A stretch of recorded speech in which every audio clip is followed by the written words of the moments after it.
Jason. I just stopped by my local coffee shop and picked up a oat milk horchata. It sounds dirty, but it's I believe it's a Mexican drink. It may be a South American drink or whatnot, but I'm gonna go with being a Mexican drink because it's always at all the Mexican restaurants. But a horchata, but at the coffee shop it's an oat milk horchata, and I've always found that to be delicioso. So I enjoy having that horchata in the morning. And every time I order it, the person always looks like a deer in the headlights, even though it's on the menu or it's on the secret menu, because a lot of times it's not always one of their main ones. But if you order it, they do it. They can do it, and then you can tell they go and have to look at their little flow chart of how to make it. So that sometimes can be dangerous because they end up, these young kids ends up, not 100% for sure confident on how to make it. So it is what it is. But I haven't had a sip yet. I guess we'll find out here shortly. But anyway, so yeah, so good morning.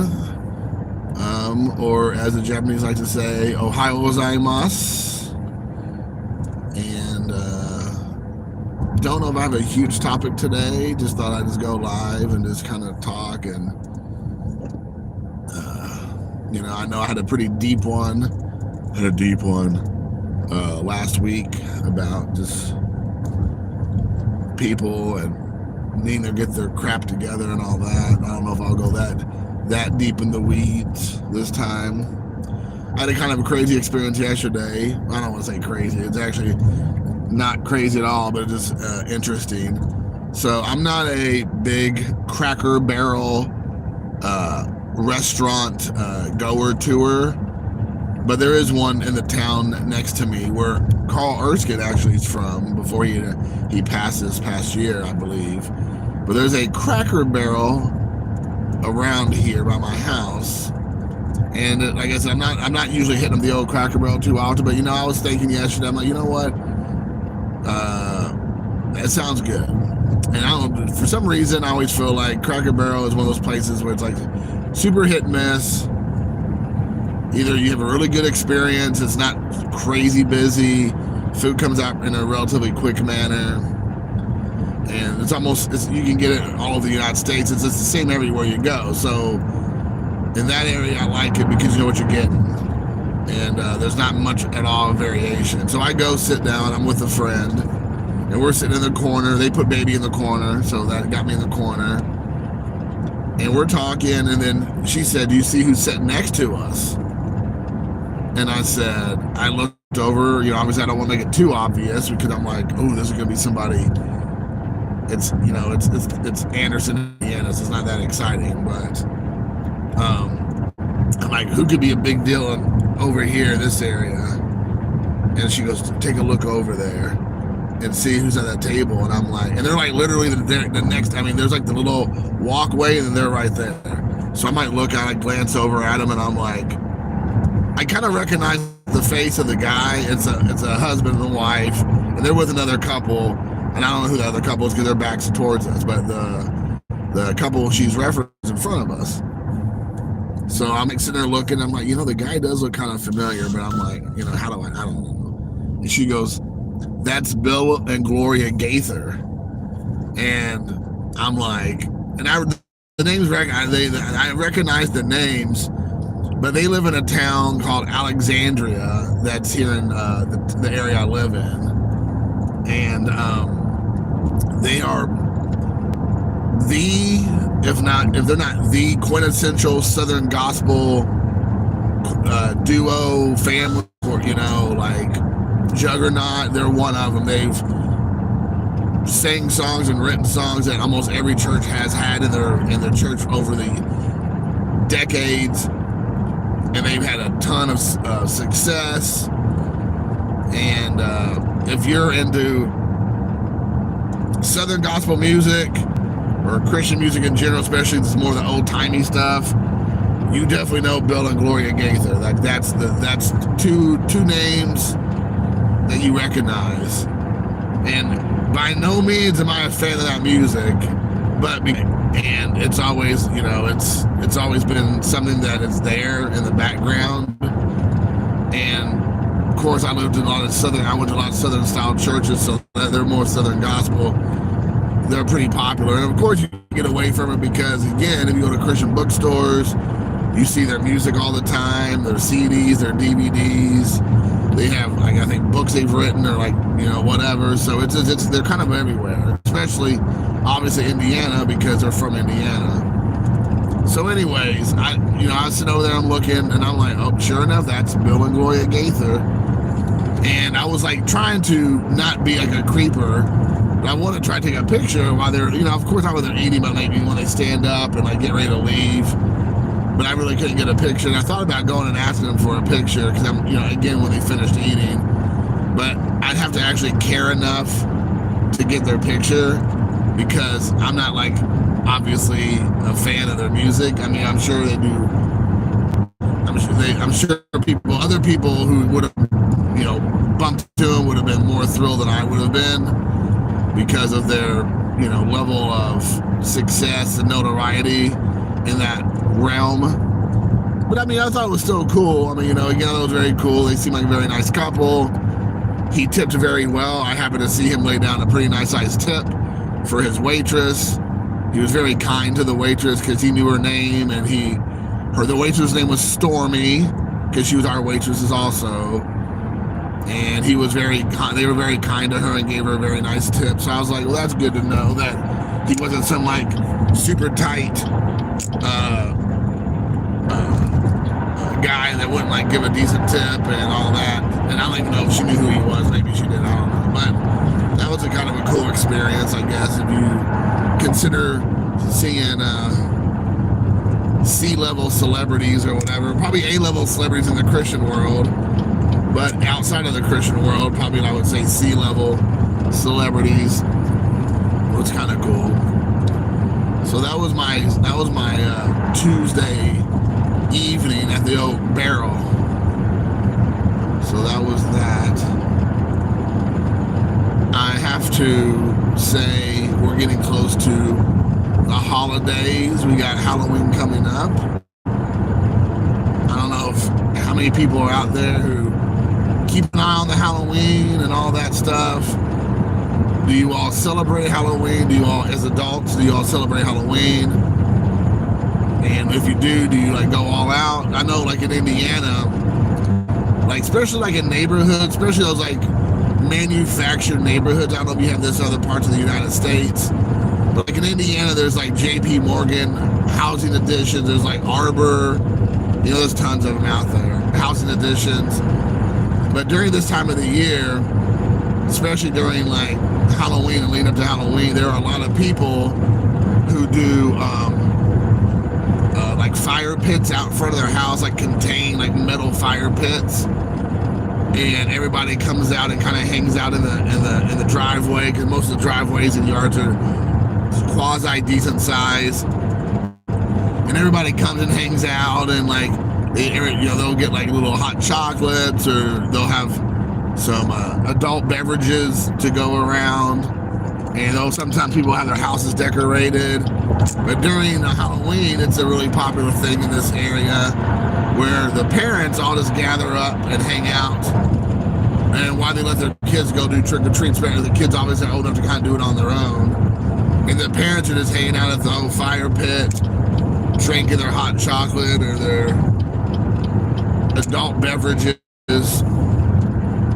and just kind of hanging out in the fall, as the summer turns into fall. And in Indiana, we had a pretty late summer until just like last week. We had summer-like weather. I mean, my son was playing football in 90-degree weather like just 2 weeks ago, and now all of a sudden it's finally turned to fall. But it was like taking forever. And I mean, we're like middle of October before it actually hit fall. And usually in September, you're already kind of heading there. But the leaves are just now starting to change from green to all the colors of the rainbow. So, it was nice to finally get there. But I noticed that it's a big thing. I don't know if it was like that when I was growing up, And I didn't grow up in a subdivision, and I don't live in one now. But that's where my son likes to go, is in the subdivision, because that's where it's like a self-contained major, like a little city where you can all hang out with your buddies and run around the whole neighborhood relatively safe. And so like all the parents can get together and just go to one set of parents' house and drink and have a fire pit and all that jazz. So it was kind of a cool little, I don't know, say tradition we've done, and all that. So I don't know if that's something you all do, or do you all have like Halloween traditions? Me and his mother, we'll set up at her house there in that subdivision, and hand out candy, and we'll have a fire pit going, and I'll play horror soundtrack music. That's my job, is to play the soundtrack music from horror movies I loved growing up in the 80s, and I guess somewhat the 90s, mostly the 70s and 80s. And I always like that. And every year I feel like kids wear so many inappropriate outfits, and I now must be getting to be an old fuddy-duddy nowadays. Even using the word fuddy-duddy, right? That tells you how much of a grandpa I must be at this point. But like sometimes these outfits, like they have like their little girls dressed up like creepy, like seductive horror nuns. Last year I noticed that was one I saw a lot, was, you know, underage girls dressed up like sultry nuns that were like apparently supposed to be like demonic or something. I'm like, well, there's that. So I don't know if that would be the outfit I'd have my daughter wearing out in public, but that's, you know, I guess a thing that people do. So there's that. And so that was kind of a surprise. But anyway, so there's that. I'm trying to think of like a real topic I really want to kind of do a deep dive on. I don't know, do I have a topic they want to discuss? I know we have a handful of people in here. It's always amazing how many people show up to these live feeds. I don't know if it's some kind of algorithm thing, but, you know, I used to, when I do these in the past, I would get, you know, a baker's dozen in, if that, you know, sometimes, and it would be mostly the community I was in, which was a sports car community. There's something that's happened since the last time I went live back in the year, you know, a year ago, probably, or longer, that I must be going across the the YouTube interwebs or something, where I'm on there getting a lot more people taking a look, because it's fluctuating right now, anywhere from like the low or the high teens to like the 20, I think I saw 25, 26 people live watching, which is very shocking to say the least. I appreciate it, of course, but not a lot of interaction. There's apparently a lot of people watching. I know I try to be careful about the topics I discuss nowadays, because I don't want people to get too triggered or butthurt about the topics, because, I mean, we live in a world now that if you share an opinion that's not the popular opinion or whatever, people will like lose their religion and like freak out, and they just don't want to deal with all the nonsense. Okay, this is good. This one's good. This girl, I have faith in. She seemed new. I was a little bit nervous. I was like, I don't know if she's gonna be able to do a good job. I've never seen her do it, but it was successful. All right, crisis averted. So that's good. Oh, what's up, Joe? You are like a sea level viral.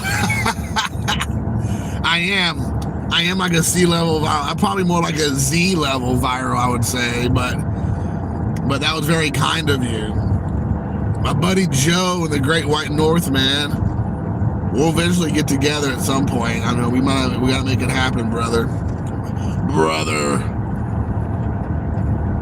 So, you know, we live in strange times, because yesterday, I'm a big wrestling fan. If people don't know, I love wrestling. I've loved wrestling since the 80s. When I was a kid growing up, back then it was WWF, and there was like NWA, to a lesser degree in WCW.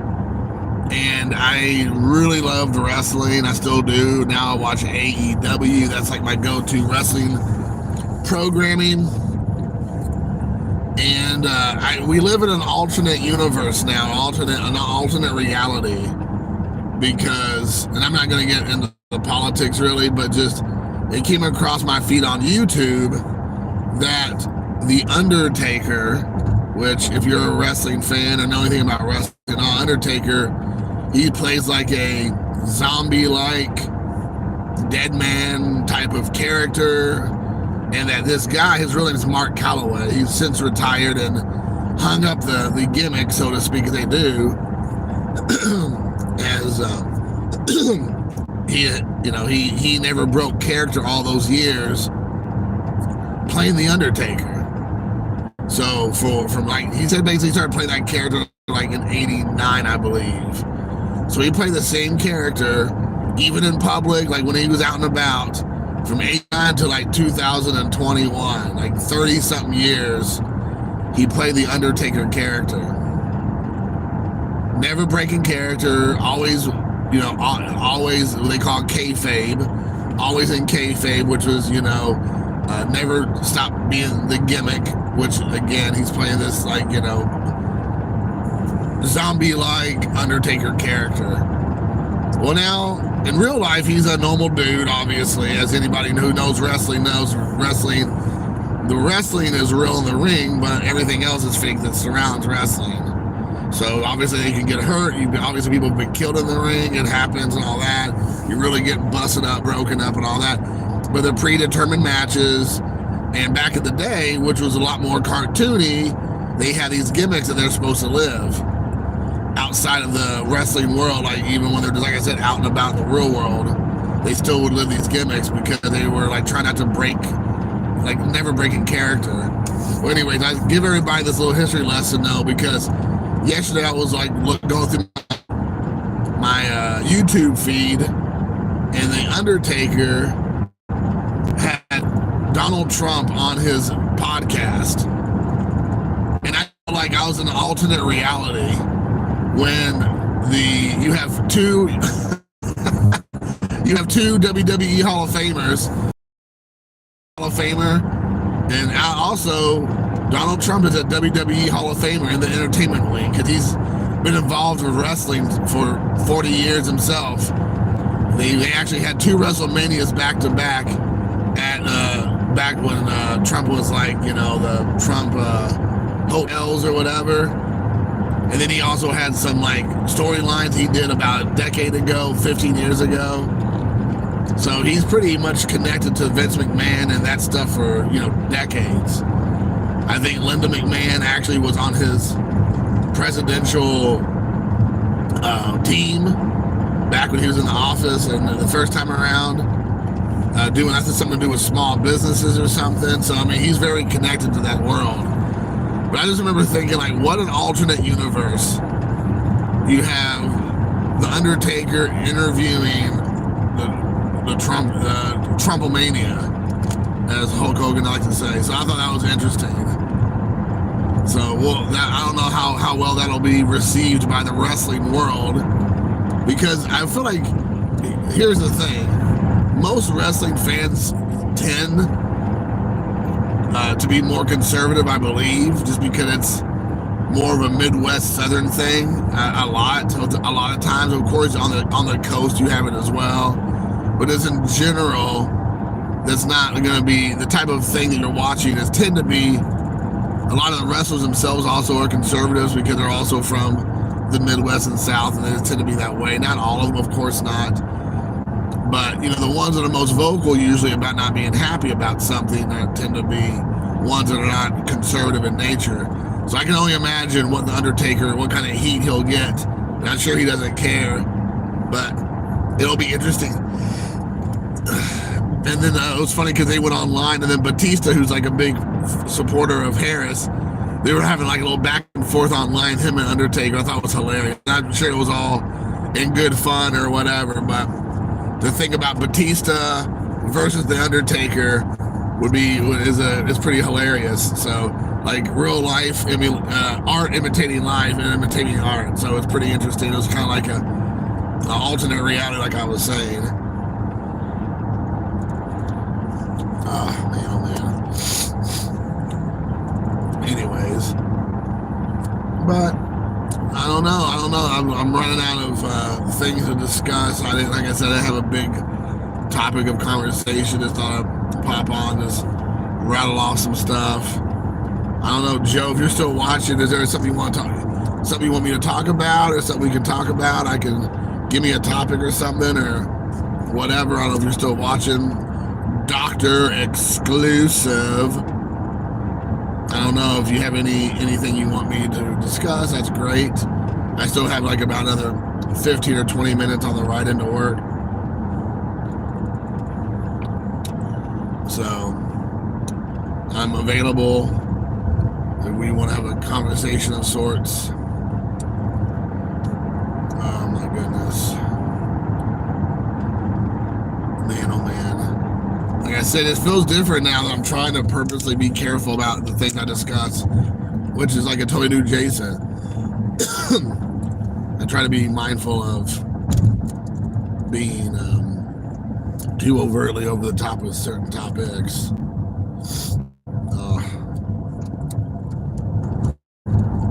But anyways,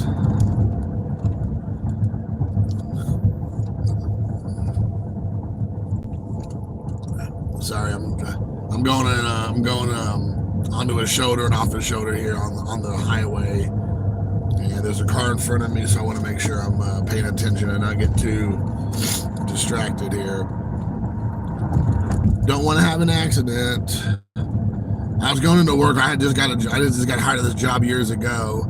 I was like super excited with my new job, which I'm still very grateful for today. I'm heading to work. I got to get there early, as you all can tell me, and it's not even 6:30. I'm already heading in. So I'm going into work, and I work in a downtown area, and it's in a college town. It's a decent sized city in Indiana, and I'm going in. It's like nobody's there. Like there's no one is around. It's like completely dead because it's again like 6:30, 7 o'clock, 7 o'clock. And supposedly I was going quick, a little faster than I should. And this cop pulls me over. And man, he must have woke up that day going, you know what? I'm gonna be Clint Eastwood and Dirty Harry. He was giving me all kinds of grief. Talking about I was just way over the speed limit. I was being reckless with my speed. And I'm like, this is a downtown area. Like, I don't know what he was talking about. Like, I think the speed limit was like 30 miles an hour. And I mean, and there's like all these twists and turns. I'm like, how fast could I have been going? And he was just acting like I had just ran over an old grandmother and just left her there, like a hit and run. I mean, the way he was acting, and I was just like, what in the world? And I'm sitting there thinking, like, these people, they have nothing going on. It's a relatively quiet town. There's not much happening here. And so anytime they can catch somebody doing something that they can issue a ticket for, they're making it sound like it's the way worse than what it really was. And I mean, this guy didn't show me any grace. He didn't like try to like work with me. He didn't try to like nothing. He was like just a complete douche nozzle. I just remember thinking like, man, dude, who woke up and pissed in your Cheerios, dude? Like, I was super respectful. I was trying to, this is, before the whole 2020 summer of love, where it became cool up to this point now where I appreciate it. Appreciate it, Isaiah. This is before everything turned into being like, everything was heightened with the police and all that stuff. It was a lot more. Nowadays, I feel like it's all been heightened to a level of tension to a degree. But this guy's interaction with me was just terrible. And I'm just sitting there thinking like, man, what in the heck? Yeah, he was like a real just douche, man. I'll never forget that. I just was like, no one was around. It was completely empty, dark road next to, it was like right where I work. It was like right in front of where I work, basically. And he just was like not having it. And then I remember when I went to work that late after I got released to go back after I had my interaction, so you can say. People are like, well, did you tell them who you work for? Because I work for a pretty big company, as a pretty big company and all that stuff. And I'm like, no. They're like, well, if you told them that, you might have got off the hook. And I'm like, really? I was like, be like, you know who I work for? You know what company I work for? Like, I'm like, I don't think this guy would have cared. The way he was acting, he probably would have given me even a bigger ticket then. And so I just remember thinking, like, all right, man, like, this is nuts. All right, you're gonna let me go. Thank you, kind sir. Oh, man, oh, man. So I'll ask this question. This is something I always like to ask, and I don't know if I'll get a response or not. But I'm like such like the perpetual like public school kid. I always want like the long holidays, and I want to have as many days off as I can from school. When I was a kid, of course, you had your spring breaks and your fall breaks and your Christmas breaks, and you had an extra day or two here for like Martin Luther King Day or Veterans Day or Columbus Day or whatever, right? You had all these days off. So as an adult, I now try to hook a holiday with like a vacation day, so I can have a nice long weekend. And I just try to do that so much. I'm just like, am I the only one who does that? I don't know still. Like, I always try to feel like I want a nice long weekend where I can like just go on, do like a day trip somewhere, like a weekend long trip, or take a little mini vacay. And I'm like, do people still do that? Is that something that's a thing? I still take my birthday off, and my birthday's like kind of a holiday, but it's not a holiday. It's connected to a holiday, and I'm always like, I always take my birthday off before the holiday, so I can have a little night, a double day, sometimes like a long weekend or whatnot. So I wonder if other people do things like this, or am I like still stuck in like 8-year-old Jason?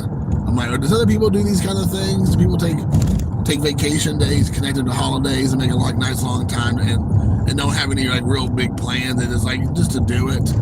I don't know. Maybe I feel like that's like someone being like childish, but I just enjoy that. And I have one coming up because Veterans Day is coming up. So Veterans Day, I think, is like November 11th, I think, this year, 13th or something. So I took that Friday before, because Veterans Day is always on a Monday. So I took that Friday off, and I have a nice long weekend. I'm like trying to think of what I'm going to do. I go back down to my hometown area, Louisville, Kentucky. It'll be after election time, so hopefully everything has calmed down some. Like all the weeping and gnashing of teeth will have commenced and finished.